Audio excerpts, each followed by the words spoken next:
Hi, this is Liza Espinoza from the Moroccanoil Academy, and I'm here with Maggie and crew, and this is my tip of the day. One of the things that I find is that a lot of stylists do have a hard time getting these little micro fringes in, and I love the look of them.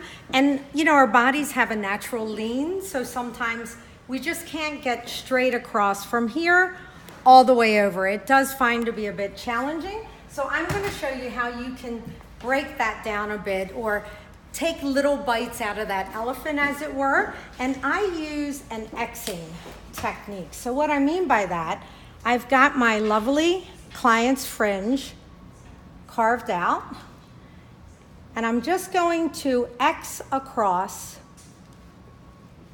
right?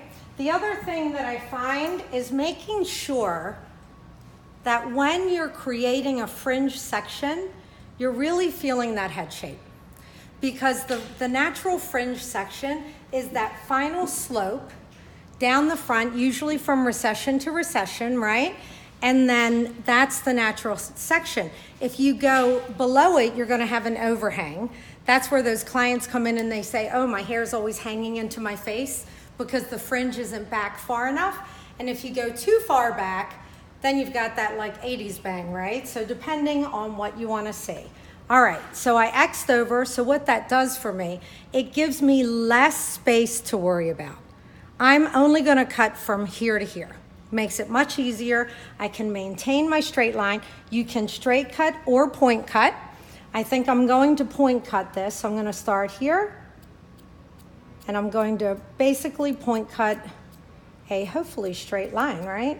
Hard on this mannequin skin sometimes. Use my comb, just hold that hair there. And I do prefer to do this on dry hair because we don't want it shrinking and popping up. And that way I know if there are any cowlicks or if there's anything going on in their hairline that I need to know about. So I'm just giving those edges a little bit of texture. Now I'm gonna come from my other side and X across that way. So I'm releasing the other half of the hair. Now the reason the Xing is important is because we're actually on a diagonal working with the natural curvature of the head. If I go straight across, the hair doesn't necessarily live that way. So sometimes it's very hard to see where it really sits. All right, so I'm just gonna now take my guide and carry this across to the other side. Again, using my comb because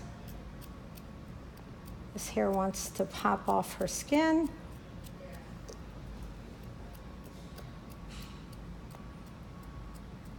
Here I've got to be careful. Am I going into her hairline? Sometimes people's hairlines sit kind of high, right? So I want to pull that bit out. Just remember to be visually aware as you're working, and we'll go over that far. We're getting there, huh?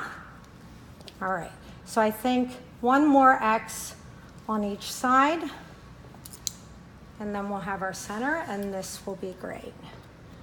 So my client here has been wanting to do this for a long time, and I finally talked her into it. And I just know she's going to love it. She told me so. All right, actually I think this last section is great.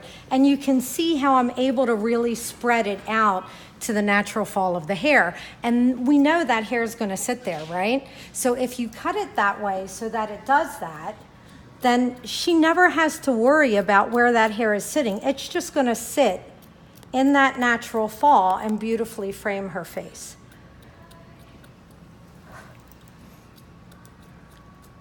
I know State Board frowns on me doing that, blowing on my client.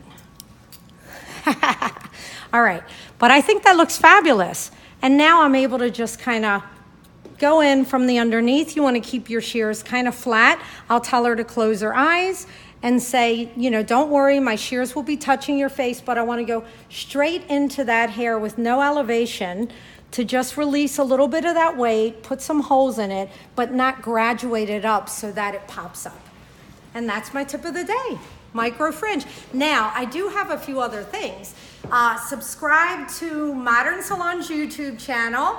I'll be on there again doing some more tips and tricks and having a little shout outs from the Moroccanoil Academy in New York City. And you can follow me at Modaliza, MODALIZA #2 on Instagram, and we'll see you soon.